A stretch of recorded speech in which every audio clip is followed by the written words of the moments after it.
Assalamualaikum warahmatullahi wabarakatuh. Innal hamdalillah sholli wa sallimu ala rasulillahil karim dzi khuluqil azim sayyidina wa maulana Muhammad ibn Abdullah sallallahu alaihi wasallam. Sahabat yang dirahmati oleh Allah, pada hari ini kita menginjak tahun baru Hijriah. Semoga dengan tahun baru Hijriah benar-benar kita bisa melakukan Hijriah dari masa lalu yang kurang baik ke masa depan yang lebih baik. Sahabat yang dimuliakan oleh Allah, dengan hati yang selamat di tahun baru ini, kita senantiasa berdoa kepada Allah agar di hari-hari selanjutnya senantiasa dirahmati oleh Allah dan senantiasa kita berpegang teguh at-tamasuk bihablillah wa tawakkul alaihi. Kita senantiasa berpegang teguh yang namanya dengan hablullah, dengan talinya Allah, dengan agamanya Allah, agar kita senantiasa bisa membuka hati yang selamat ini dan pastinya kita bisa merasionalisasi dengan akal yang sehat. Sahabat yang dimuliakan oleh Allah, hikmah yang dapat dipetik daripada tahun Hijriah kali ini, yaitu yang pada jatuh 1442 Hijriah, adalah yang pertama. Dengan hijrahnya Rasulullah SAW dari Makkah ke Madinah, ini adalah telah mematahkan terhadap beberapa pendapat yang mayoritas bahwa Rasulullah SAW itu adalah bodoh. Saya kasih tanda kata bodoh dalam tanda kutip. Karena mayoritas daripada kita senantiasa mempunyai pemahaman dan pandangan bahwa yang namanya Muhammad itu adalah Rasulun Ummiyun atau Nabiun Ummiyun. Kata ummi di sini diartikan dengan tidak bisa membaca atau mungkin dalam bahasa sederhananya adalah bodoh. Apakah demikian? Tentu akan dijawab dengan sebuah fakta. Faktanya apa? Ketika Rasulullah SAW mau hijrah, beliau mengatur strategi dan siasat dari mulai mengatur bagaimana perjalanan malamnya, kita mengetahui sejarah Siratun Nabawiyah yang ditulis oleh para ulama, bagaimana Sayyidina Ali suruh tidur di tempatnya Rasulullah untuk menyangka khususnya orang-orang Quraisy, orang-orang kafir, orang musyrik yang akan mencelakakan Rasulullah tidak bisa dilakukan. Kemudian Rasulullah bagaimana bersembunyi di Gua Hira. Tentu strategi, taktik, dan politik ini adalah tidak semudah yang kita pikirkan. Tapi karena kecerdasannya Rasulullah, beliau bisa lalui. Kita mengingat bagaimana ketika beliau bersembunyi dengan sahabatnya yang tercinta dan sekaligus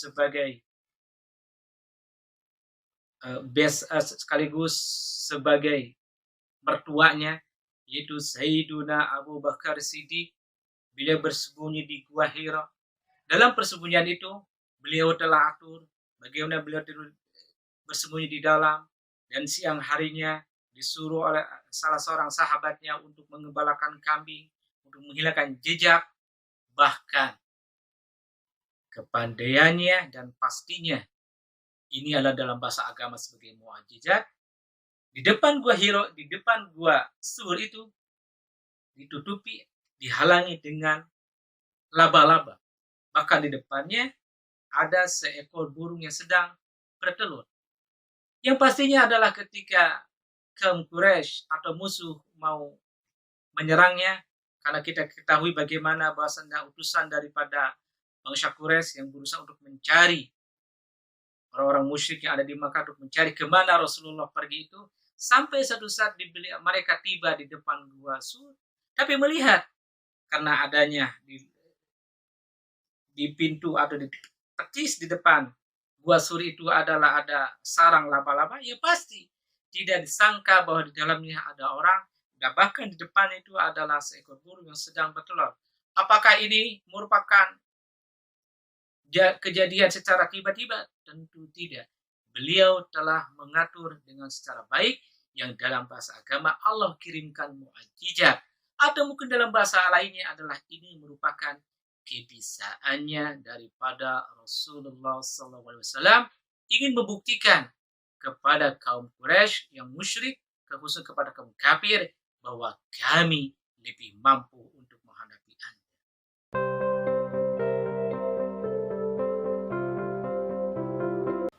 Loh, mengapa ini dikatakan sebagai kebisaan manusia? Iya, karena dalam diri manusia itu minimal memiliki 2.500 talenta kemampuan. Contoh sederhananya di kampung-kampung kami, seseorang bisa melakukan sebuah atraksi yang luar biasa. Misalkan ada yang namanya rawa rontek, orang-orang ketika dipotong-potong tubuhnya dibelah-belah, masukkan dalam karung, kemudian dilempar ke atas, dan ke bawahnya lagi dia menjadi hidup kembali. Ini di kampung. Bahkan terjadi kepada orang yang tidak beriman, yang tidak mengetahui yang mananya Allah, yang tidak mengetahui siapa dirinya. Nah, bagaimana dengan Rasulullah? Pasti beliau lebih daripada itu. Namun hal ini tidak ditunjukkan dan tidak ditonjolkan oleh Rasulullah. Dikhawatirkan hal ini akan menjadi sebuah sunnah. Kalau sebuah sunnah sangat berat bagi umatnya.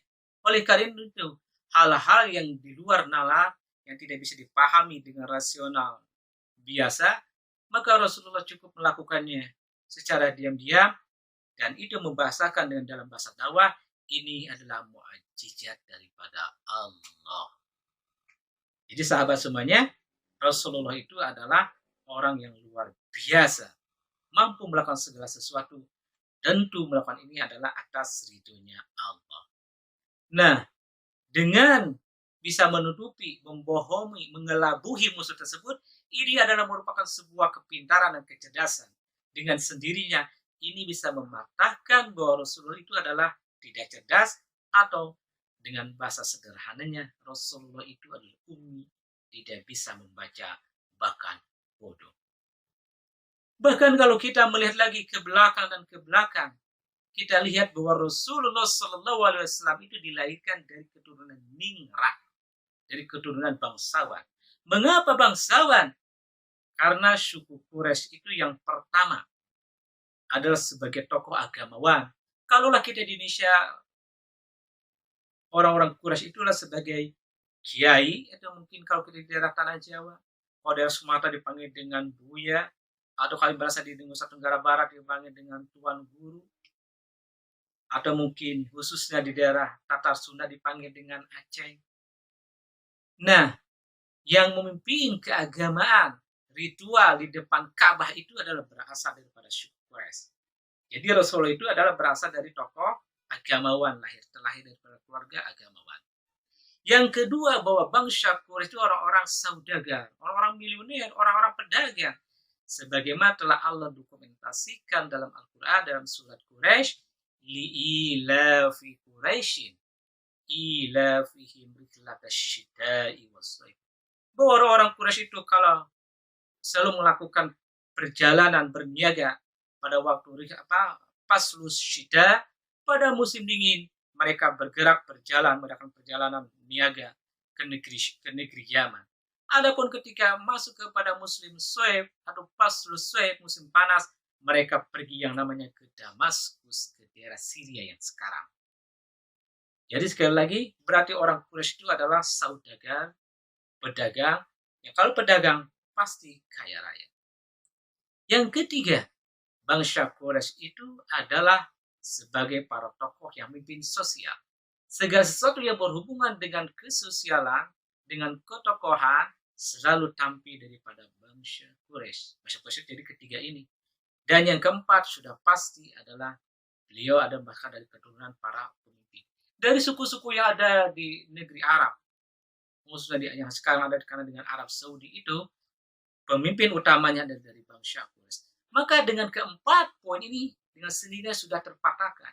Beliau ini lahir daripada, tadi yang telah saya sebutkan, pertama adalah lahir sebagai daripada orang agamawan. Kedua, negarawan. Tiga, tokoh, kepada seorang pemimpin. Dari keempat ini, maka bisa mematahkan bahwa Rasulullah itu adalah tidak bisa membaca atau bodoh.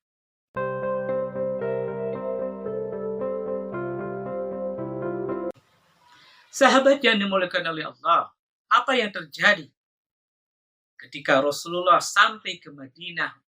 Kita melihat di film-film, beliau disambut dengan gegap gempita dengan sebuah salawat atau salawat ibadah. Apa bunyinya? Tola'al badru alaina min saniyatil wada wajaba syukru alaina mada'alillahi da.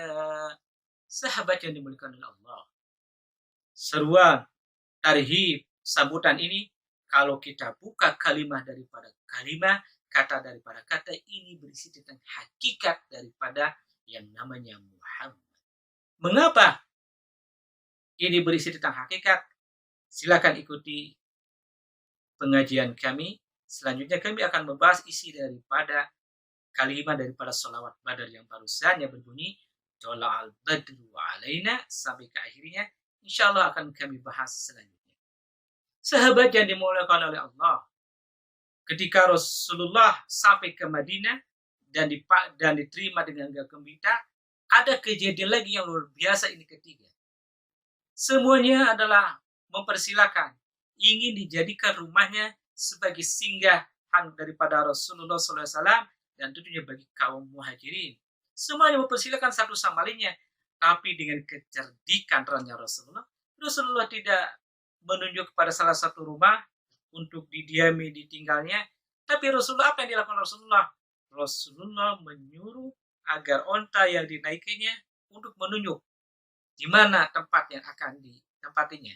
Karena Rasulullah berkatakan, wahai kaum Ansar, kami tidak bisa memutuskan kami harus di mana tinggal.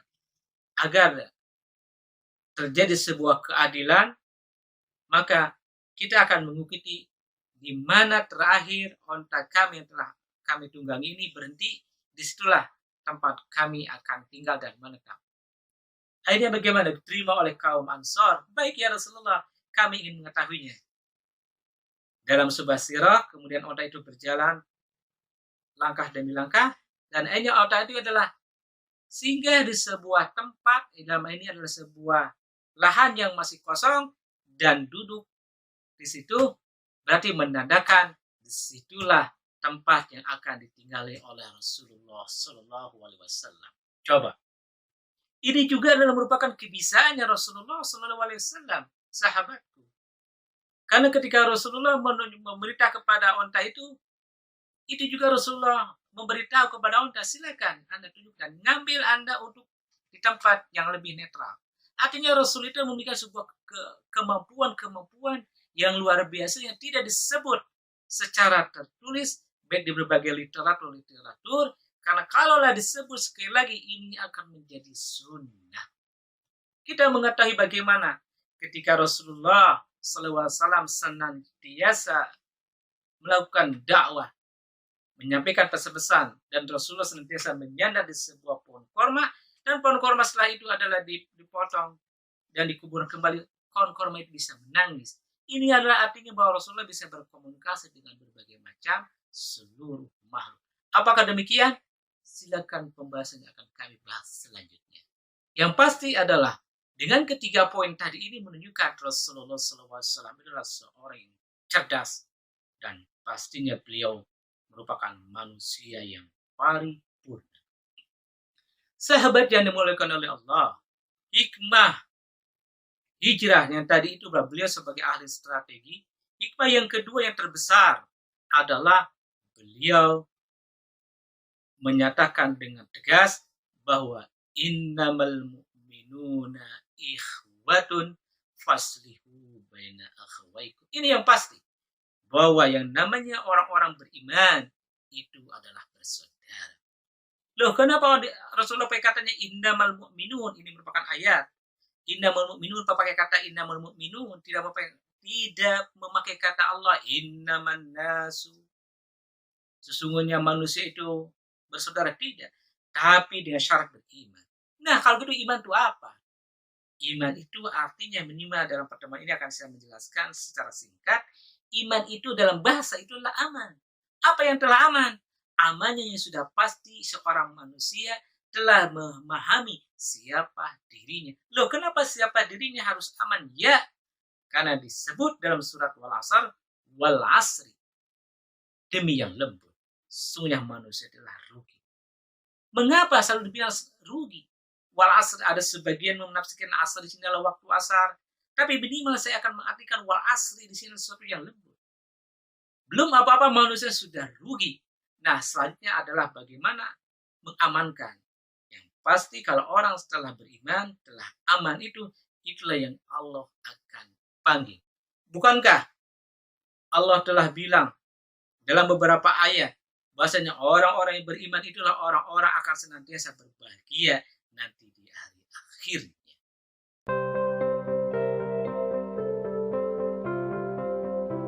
Sahabat yang dimuliakan oleh Allah, hikmah yang terbesar tadi adalah sebuah persaudaraan yang sangat kuat antara orang muhajirin dan dengan orang ansor. Kenapa demikian? Karena kita tahu mengetahui bagaimana taroka al-muhajiruna buyutan wa taroka al-muhajiruna amwalan wa taroka al-muhajiruna tijaratan. Masa-masa muhajirnya orang sahabat-sahabat Rasulullah yang berasal dari Makkah telah meninggalkan rumahnya, telah meninggalkan hartanya, bahkan telah meninggalkan perdagangannya. Namun setelah tiba di Madinah, kaum Ansor terbuka hati. Mereka mengatakan, lakum ahlun walakum amwalun. Wahai para sahabat muhajirin, Anda adalah sahabat kami, Anda adalah keluarga kami. Harta yang kami miliki adalah harta Anda. Rumah yang kami miliki adalah rumah Anda. Perdagangan yang kami miliki adalah perdagangan Anda. Artinya Rasulullah mulai membagi dari mulai pembagian kepemilikan, ke penghasilan, bahkan membagi tentang bagaimana sebuah profesi sehingga bisa membantu satu sama lainnya, membantu satu sama lain. Inilah konsep yang terbesar daripada Islam itu adalah merupakan persaudaraan, membagi satu sama lainnya. Kalau kita telah bisa berbagi satu sama lainnya, tidak akan ada yang namanya kelaparan, tidak ada lagi yang namanya tidak bisa lagi belajar karena tidak ada internet. Karena hari ini semua orang belajar pakai internet, terusnya anak-anak kita. Bagaimana kejadian bisa kita saksikan dengan adanya COVID-19. Bagi orang-orang menengah ke bawah adalah cukup berat. Bagi orang menengah ke atas adalah tidak ada apa-apa karena mereka memiliki semuanya. Tapi orang yang di bawah bagaimana? Ini adalah momen terbesar di tahun baru Hijriah ini. Mari kita satukan ukhuwah kita, persaudaraan kita. Tentunya persaudaraan ini harus dibangun dengan namanya hati yang selamat. Mengapa yang harus disambut dengan hati yang selamat? Ya, karena hati selamat itu bisa melahirkan sebuah empati, sebuah rasa. Tanpa ada empati, tanpa ada rasa, kita tidak bisa yang namanya membangun sebuah persaudaraan yang ada hanya sekedar ucapan saja. Sahabat yang dimuliakan oleh Allah, sudah pasti Hijriah ini kita akan meningkatkan yang namanya memahami hati yang selamat. Selanjutnya kita akan mensosialisasi, merasionalisasi dengan akal yang sehat. Sahabat yang dimuliakan oleh Allah, demikian hikmah yang terbesar yang bisa kami sampaikan dan berbagi dengan sahabat semuanya. Intinya semoga di tahun baru Hijriah ini kita bisa meraih hati yang selamat dan tentunya kita bisa meningkatkan pemahaman tentang akal yang sehat agar bisa merasionalisasi, mempublikasi daripada hati yang selamat. Hati selamat tanpa akal yang sehat tidak akan bisa berjalan. Inilah yang namanya doa sapu jagat yang senang kita ucapkan. Rabbana atina fid dunya hasanah wa fil akhirati hasanah wa qina azabannar. Fid dunya juga harus hasanah wa fil akhirati hasanah. Dunia dan akhirat harus senantiasa melanaskan hasanah. Tentu ini adalah senantiasa merupakan perpaduan antara hati yang selamat dan dengan akal yang sehat. Saya akhiri hikmah daripada tahun baru Hijriah ini. Semoga kita senantiasa ditaburi oleh hikmah-hikmah yang terbesar dari perjalanan Rasulullah SAW dari Makkah ke Madinah. Akhirnya saya cukupkan dengan wassalamualaikum warahmatullahi wabarakatuh.